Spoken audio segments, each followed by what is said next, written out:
Minor బాలుడిపై SI విచక్షణారహితంగా దాడి చేశారు. ఈ ఘటన గుంటూరు జిల్లా తాడేపల్లిలో చోటు చేసుకుంది. విచారణ పేరుతో పిలిపించి నిర్బంధించి కనీసం ప్రశ్నించకుండానే ఎస్ఐ సాయి దాడి చేసినట్టుగా బాధితుడు ఆరోపిస్తూ ఉన్నారు. సంబంధం లేని వివాదంలో తనను పిలిపించి కొట్టినట్టుగా కూడా చెబుతూ ఉన్నాడు బాలుడు. గతంలో పలు కేసుల్లో కూడా సదరు ఎస్ఐపై ఆరోపణలు ఉన్నాయి.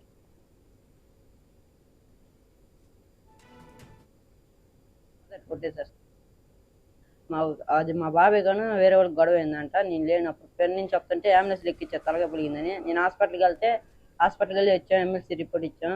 తర్వాత 2 రోజులు అయినాక మా మామకు ఫోన్ చేశారు. పని నుంచి వచ్చినాక మా మామ ఫోన్ చేశారు, సాయి ప్రసాద్ గారు ఫోన్ చేసి, అరే శివగా నిన్ను స్టేషన్కి రమ్మన్నారా ఎస్ఐ గారు సంతకాలు పెట్టి పంపిస్తారంట అంటే వచ్చాం. వస్తే ఏం అడగకుండా మమ్మల్ని నన్ను లోపలికి తీసుకెళ్ళి అటు వరకు కొట్టేశారు సార్.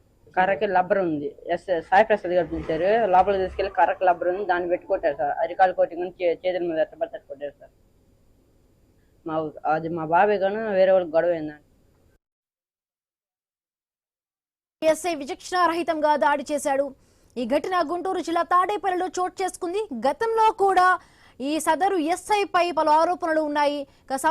ఈ వివాదంలో సంబంధం లేని తనను పిలిపించి కొట్టినట్టుగా కూడా బాలుడు చెబుతూ ఉన్నాడు. రైట్, మరి పూర్తి అప్డేట్స్ మా కరెస్పాండెంట్ నాగేశ్వరరావు అందిస్తారు. నాగేశ్వరరావు,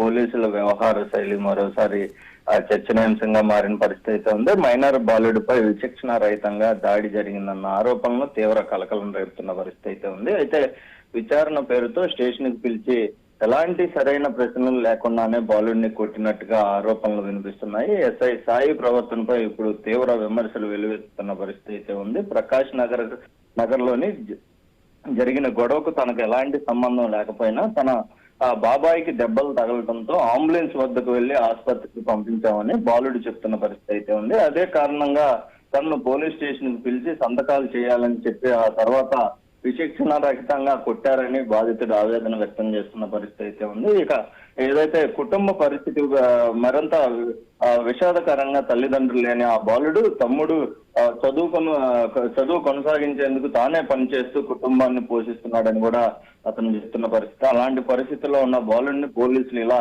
హింసించారనే ఆరోపణలు ప్రజలను కలిసివేస్తున్న పరిస్థితి అయితే ఉంది. ఇది కేవలం ఒక ఘటన కాదు, మానవత్వంపై ప్రశ్నలు లేవలెత్తిన అంశంగా అయితే మారిన పరిస్థితి అయితే ఉంది.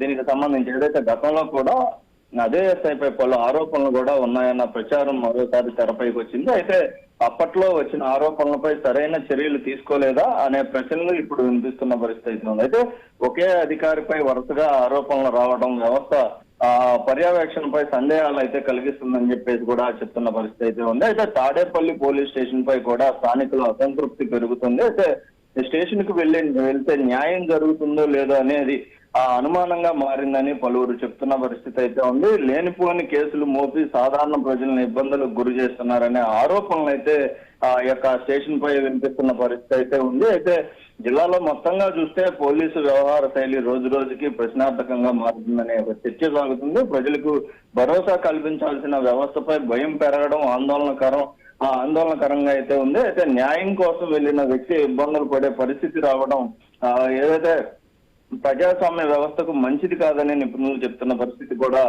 ఉంది. అయితే మొత్తంగా ఈ ఘటనపై ఉన్నతాధికారులు ఎలా స్పందిస్తారు, సభ్యులపై చర్యలు తీసుకుంటారా లేక మరో ఘటనలా మిగిలిపోతుందా అన్న ప్రశ్నలు ఇప్పుడు ప్రధానంగా వినిపిస్తున్న పరిస్థితి అయితే ఉంది. అయితే బాధితుడికి న్యాయం జరగాలని, ఇలాంటి ఘటనల పునరావృతం కాకుండా కఠిన చర్యలు తీసుకోవాలని అయితే ఏదైతే ఉన్నతాధికారులను అయితే ప్రజలు డిమాండ్ చేస్తున్న పరిస్థితి అయితే ఉంది. Himabindu. Right, thank you Nageswararao.